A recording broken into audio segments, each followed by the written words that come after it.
Hello guys, welcome back to my YouTube channel, Rabbit Vandora. Hope you guys are doing good. So today I have beautiful guests with me. Rabbit Precious. So today guys, we'll be checking out Jordan Peterson and Andrew Tate on reason for converting to Islam. Wow. It's going to be an interesting topic, so I don't know. Wow, it's going to be like, and this is my first time. So we're going to talk much on this. So let's check it out. I can walk through London with a t-shirt saying Jesus is gay and nothing will happen to me. If I did the same thing with the Islamic prophet, I'd be dead before I got to the end of the street. Boom. Are you a shining example of the Muslim faith? Well, how hard do you shine? I don't understand the question exactly. He wants to know if you'll convert to Islam. No, I'm saying that. No, that wasn't. I mean, that's the question. Well, look, I would say to some degree, it's not up to me. No, but my question was, just to remind you, the question was, if I gave you evidence that would satisfy a certain level of probabilistic. No. So you wouldn't? No, because that isn't how I evaluate the situation. How would you evaluate it? This is the crux. Well, I'm a Muslim enough to have been invited to your mosque. No, you're always invited, No, even if no, you're not there. but I mean this specifically. Yeah, I mean this very specifically, you know. It's a very complicated problem. Okay.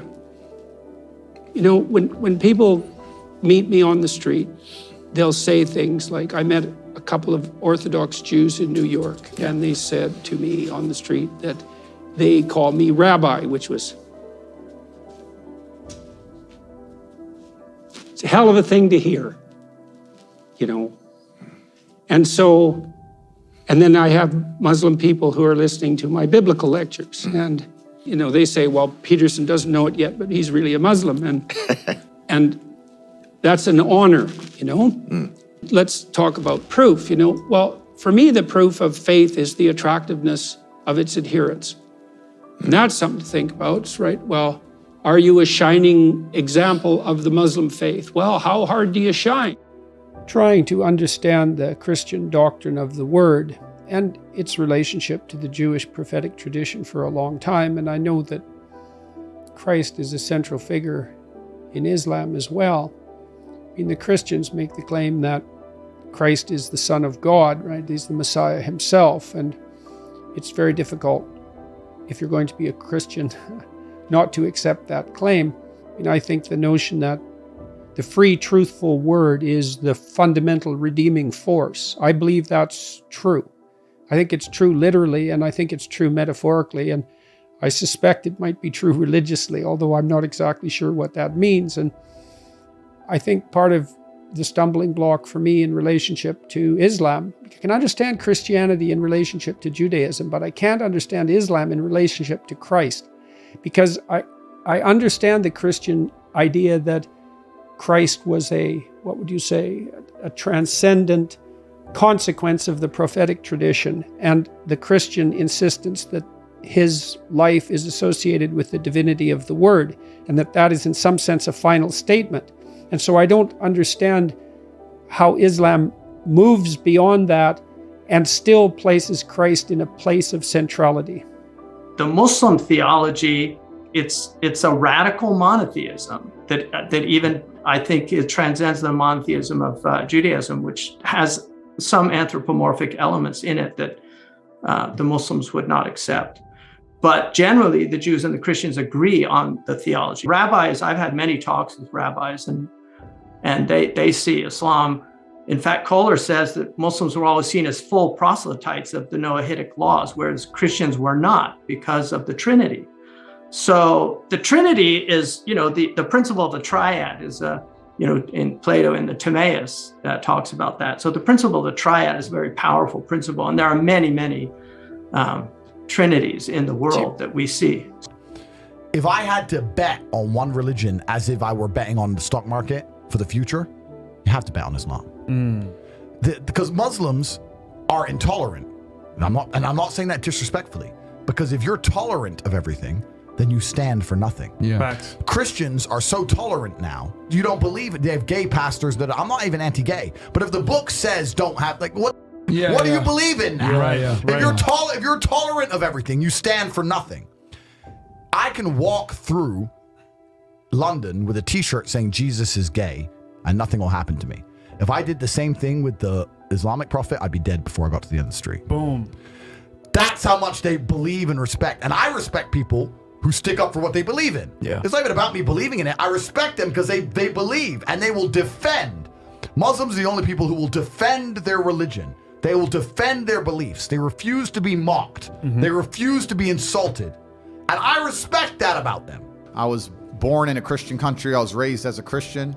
And I've always been very respectful of Islam. And it's become more and more obvious to me and more pertinent that Islam is the last religion on the planet. It's just, for me, it feels like the last religion on earth. I feel like there's no other religion. People say to me, why did you convert? And I said, I don't really feel it as a conversion. It's almost like I knew God was real and now I've become religious. And they say, well, you were religious before. I was like, religious before how? Christian? What does Christian mean? Like, who's not a Christian? You go to Christian nations and everyone says they're a Christian. Look how they live their lives. Go into the average church. Is anyone actually fearful of God? Anybody? No. The girls are out on Saturday night drinking and then they turn up to church because their parents made them. Like, there's no substance to the religion. And also, Islam very closely reflects my personal beliefs. The Prophet Muhammad said faith is to believe that there's only one God and that Muhammad, which includes all the previous messengers, is a messenger of God, to believe in angels, to believe in the books that God has revealed, to believe in the last day, the day of judgment, and to believe in the measuring out of good and evil, that good and evil is part of life. And then he said, tell me about Islam. And he said, Islam is that you make the testimony of faith, that you pray 5 times a day, that you fast Ramadan, that you pay zakat, and that you, if you're able to, you make a pilgrimage once in your lifetime to Mecca. And then he said, tell me about ihsan, which is the 3rd dimension of Islam. And he said, and this is the dimension of virtuous being, like being a person of arity, of excellence in the world. And he said, ihsan is to worship God as if you see God. And if you don't see him, at least you know that he sees you. So you have an awareness that there is a divine presence, and you should be in a state of awareness in your behavior. I mean, one of the things about, if you're driving and everybody's speeding and then somebody sees a cop, they all suddenly slow down. That's people when they're in the presence of authority, they tend to behave well, unless they're an utter rebel. I mean, there are those people. I'm trying to figure out how to be a Jew and a Christian and a Muslim at the same time. But become Muslim, that's the best way, because the beauty of Islam is you get the Old Testament, the New Testament, and the Last Testament. I mean, that really is, for me, even the Jews acknowledge this, because Islam in many ways is a universalized Judaism. It's Judaism for the Gentiles. We have the mikvah, they do ghusl, we have ghusl. I mean, which is the ritual, the baptism, a total immersion in water ritually to purify yourself, which is done at least once a week. That only leaves one religion left in which you can install. Degeneracy will disappear. Yeah. Crime will disappear. Men and women will stay families again. People will have children. And People all work the world's hard. problems will be fixed. They'll chase their goals. Absolutely. I call for the Islamification of the entire Western world, because otherwise we have atheistic countries. And when you remove religion, now what do you have? People are now adhering to woke ideology and this new insane religion. Everybody has a religion. If you remove Christianity from the West, you don't have atheists. You now have these people adhering to this woke, new world liberal psychopathy, where people are doing absolutely insane and disgusting things to each other and children, and they're sitting there saying that that's progressive somehow. And it's absolutely and utterly disgusting. So if we need a God to believe in to preserve morality and decency amongst humanity, then let's have a God that people actually fear and respect. And that's why Islam is the only religion left on the planet. There's no other religion you can possibly name that even matters. I'm against what he said. I'm against it. I just feel that he's actually making sense. Yeah, it's making sense, but I'm against some things he said. Do you understand? When he said Christianity is the last, or how did he put it? He said Islam is the last religion. He was like, we were not scared of our God. Yes, he said that. I understand that, but he doesn't have to put it in that way. You know why? Because he was like, there are Christians, they go to club. On Friday they dance, and on Sunday they go to church. Muslim does that. Yeah, but actually, in a way, something he said, you could see Christians going to church. You go to clubs on a Friday, and then on Sunday they go to church because their parents are being forced to make them to do that. And it also has to do with the Islam. So I understand what you're saying, but Christians, I understand. I can relate to it. Like probably with the kind of Christians he has seen, not every Christian. Yeah, he said he can wear a shirt written Jesus is gay and walk through the street and be alive, but in the Islam world, it's not going to be possible. And that's actually showing violence. You're not supposed to be violent to each other. The Christian, he can't tell me that he'll walk home without 1 or 2 people talking to him about that shit. Exactly. He needs to just come clean that at least as a Christian, even with the way a lot of Christians are roaming around preaching to people, at least 2 or 3 people, even someone that is not even is very, very low. Like it depends. No, I'm just saying, you see, there's a possibility that you can walk and you might not even really be addressed by a Christian. You might be addressed that why you wearing such a thing like this. Like exactly. Even a friend can just be like, it's not a matter of beating you to death. Like okay, I heard a news that happened back then, like in a Hausa state in Nigeria. This girl is in a group chat with Muslims, and she said some silly things about their Muhammad and the rest. Like she said some silly things about him, and then unfortunately, like the next day they waited for her in school and killed her. And they opened the case about it and everything, but today it's been closed. It has been, I would like to say, it has just been ransacked. Like it's nothing. And this is the first time I'm hearing. It's not supposed to be like that. Yes, and it's not the first time. Okay, fine. Someone abuses your God, which is very, very bad. Yeah. What you have to do is to sit the person down and preach to the person, not being violent. Beating the person and being violent. Like that is not how to solve the problem. I'm not saying that all Muslims react that way, but what he said is that they don't allow their God to be mocked. I won't actually lie. A lot of Muslims will react that way. We once said. Yeah, no, of course, but out of 100%, can say 80%, not 20%. Because it's not a matter of you beating the person up. Like, why would you say that? Why would you do that? No, you sit the person down and preach to the person. Let the person know his or her wrong and know that yes, what you're doing is wrong. Not beating the person up like that. I'm against it. Like what he actually said, I don't like it. Like I'm against it. You understand? Yeah, like true. him saying, no. I love the fact that Muslims, they take their prayer very, very serious. They pray every fucking day. Like every day they go on their knees, they pray. Sometimes they do that in the early in the morning. It's even supposed to be 5 times a day. Exactly. He said it's 5 times a day. And so that's I love that fact, but still yet everybody have their own way of life. Like it's not even a matter of praying every day, it's a matter of your heart. Exactly. You might be praying to God and you are just praying and your prayers are not being accepted. I'm not condemning the religion you converted to. I'm not condemning anything that is your choice. It's your choice, but it's your life.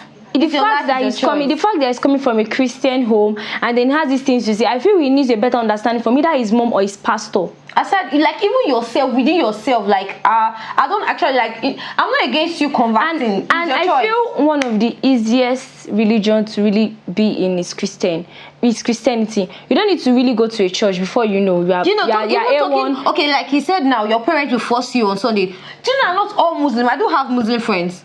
I'm not saying that all Muslim does that. Like Muslim friends, they are being forced to pray. Yeah, there are people like that too, against their will. Even like they feel, even though they don't pray.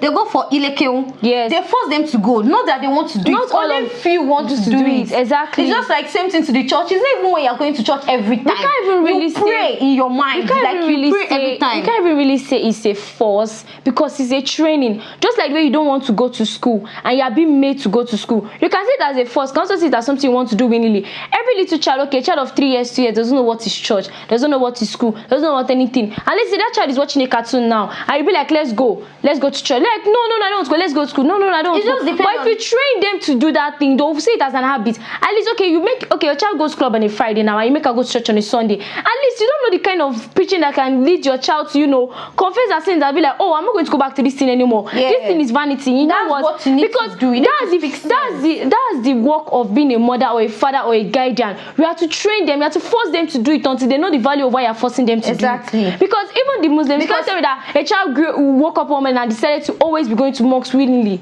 You see, when it comes to the bad things, both Christians and Muslims are doing badly. Like everybody's sinning in their own way. You don't really need to classify it whether Muslims or Christians fornicate more or go to clubs more or do anything more. You understand what I'm saying? It's not really about the religion, it's about someone's perspective. You get the fact that I say even the Jesus is gay thing that even work. Shockingly, my work and nobody's even going to have time to explain to him. They will be like, Jesus is going to arrest him soon.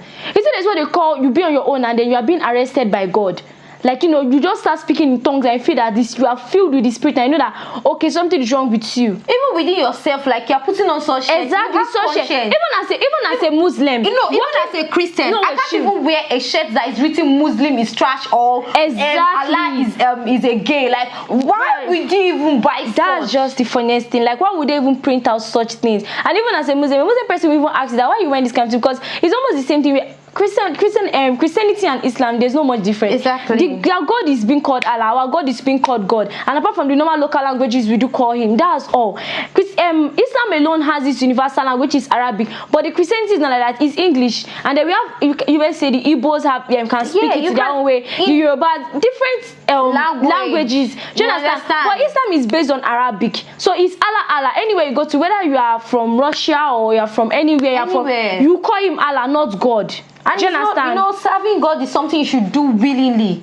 Do you understand? Like, it does not mean that, okay, I'm not actually crucifying the Islamic language or the Muslim here. I actually accept that fact that, okay, I'm a Muslim, I'm a Christian. I'm not like, okay, you're a Muslim, don't stay near me. Like, what he's saying now is just like he's crucifying the Christians. Like, they're not taking this serious. Do you understand? Yes, he said we accept to be mocked and the rest. Sometimes you don't need to retaliate on some certain things. And because of the way we are being trained, especially by the Bible, we are not supposed to retaliate. Even when they slap you at your right side, you turn to the other side. It's not everything slap that me. It's not like you will react and I'm not really saying that what he's saying is that he's going to be killed or anything. But I'm just trying to say that violence is not really an answer to everything.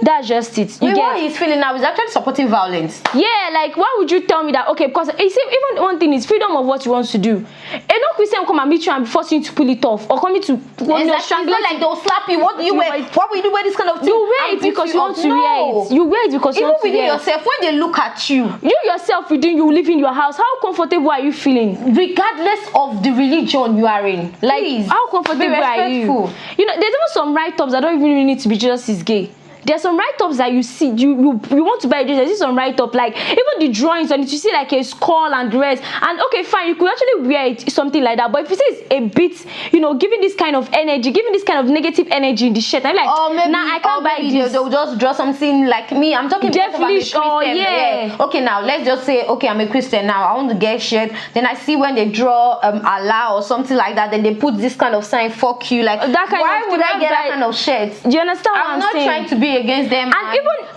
even this fuck you she said, like I can't really think that I could go to the market and say share the rose fuck you and think of buying it, except I don't have any other option and I really need to get that shirt for that particular thing. But why on earth would I wear a shirt written fuck you walking into society? What they did, there is what is it called, influencer that did a photo shoot and she used the Mary cross and everything. You see, Christianity, we have Catholics, we have Pentecost, we have Anglicans, we have Roman Catholic. She was being like tormented on our comment section, like why would you wear this kind of thing? Why you carry the picture of Jesus to take a picture? Stuff like that okay, fine, she's been corrected that you don't do such things, and she's a Muslim. Do you understand? This thing I'm talking about, she's actually a Muslim, but we didn't hear anything concerning whereby she was being tortured or was being threatened or anything. And it's not like she's doing it like maybe she just flew the she carried it. Like she, and she's also a Muslim. You see the way sisters do dress, the Reverend sisters do dress, that was the way her outfit was like. And then she just carried the picture of Jesus, like it was actually the statue, you know how the Catholics, how they did, and she just held it like this, and with makeup and everything, it was looking so hard. And I was like, I like her actually, and I was like, no, this is extreme. Do you understand? I understand, even though it's content and everything, there's some things you don't do. Do you get? She can't tell me she can carry the Quran and do such things. And because of no Christian went to torture her or make her being brutalized or anything, does not mean that we did not feel the pain of it, that why we should do such a thing. She was being tormented on the comment section. Everybody asked her, why would you do this? Why would you take this kind of pictures? Even some celebrities like, this is not it. Do you understand? Some Muslims even commented that no, this is not it. You get? But again, I'm telling you about the story of her, just a student in a class group chat, she said some crazy things concerning Allah, and then the next day they just waited for her after class to kill her. This is not the first time, this is not the second time, this is not the third time I'm hearing of such stories. Okay, she's saying such thing now. She's also a Muslim. She has seen a lot. Exactly. I'm sure that she also prayed. So everybody with their own aspect, like please, we should be mindful of what we're saying, please. Yeah. It does not mean that I'm a Christian, I'm a Muslim, then I'll be crucifying the Christian or I'll be crucifying the Muslim. There's very between you're trying to correct somebody and you're trying to it's your life, it's your choice. I'm a Christian, okay, fine. I can even be a Muslim and I'll not be a Muslim. You don't. And you know the funniest thing? This thing I'm saying, I'm not trying to generalize. They'll be like, oh, Muslim brutalize or become violent on top of their God or anything. This incident I'm telling you about that happened in Nigeria, like Muslims actually came out and were not in support of it. Like Muslims came out, and even some prophets came out that this is not the teaching. You understand? There's a difference between a Christian and a Muslim and know what is good and bad. Yeah. You're a Muslim, but you can still know what is bad and what is good. Do you understand? You can still behave in a bad manner. You can still have bad behavior. God. You can see that, okay, doing this thing normally. Okay, I already said that Christianity and Islam is like kind of similar. So why would a Muslim think of killing or becoming violent to someone is not a sin? Because in the Quran, I'm very, very sure it stated that it is a sin. Because I don't see they didn't say anything like no violence matter, even or when you even see any kind of person that you know that okay, he's not in the virtue of God, like the person is away from God or away from Islam or away from Allah. Do you know, all you need to do is to bring the person close, talk to the person, not killing the person. Obviously. Or trying to. I use the word being violent because I know how they could be at times. I'm not trying to throw that being shade violent. You can just beat somebody up and the person is still alive. But you don't even know what you have done to the person. Like the trauma, you see some people, little things you do make them think crazy or think big. Like, you know, someone can just have an accident right now and we're trying to recover psychologically forever till the person die. While someone can just have an accident right now and forget about it that same day. As far as the person is wholehearted, like person is cool, person is hale and hearty. There's no injuries or anything on the person's body. But some people, they'll start going for therapy. They'll be like, oh my God, I'm so scared of death. But, you know, I just feel that some certain things need to stop. I'm not being against him that he converted to Islam. Oh, of course, wherever your heart leads you to, you be there. We'll all see at the end time where is the right way. Exactly. Where the Christians might end up to be wrong, the Muslims might be also end up to be wrong. We do not know, but until the last day, we shall all know. I shall know that the Christian and the Islam is one of the religions that are the most similar. They are very, very, very similar. In the Quran and everything, the Bible, they are very similar. The prophets and everything, most stories are similar. Just that it's based on Arabic, while Bible is based on English. And there's still some, you know, arguments and, you know, things that are still being dragged about them. English is just like a general language. Like yeah, so you hardly see a Quran in English except you're going online or maybe I don't even think, and they read it backwards too. Exactly. Because that's the way you read the Arabic language. Please, we should be mindful of what we're saying. I'm a Muslim, I'm a Christian, just be mindful. If you want to come for the Christian, say it in a respectful way. It does not mean if you are not among us, then you just say trash about it. I'm actually against what he said. I'm not in support of it. But I was actually like, I commend the fact that okay, all Muslims do take their prayer serious. I actually love that fact. Yeah, I'm not against it. Even Christians do pray. You might see me, I might be talking to you, I might be staring at you like this. But there's what they call a quiet time. Actually, exactly. Like you just talk to your God and all. You talk to your God and all. Please be mindful of what you say. We've come to the end of today's reaction, guys. I hope you enjoyed it. Let us know what you feel in the comment section. So don't forget to like, comment, and subscribe. We'll see you in the next one. Bye.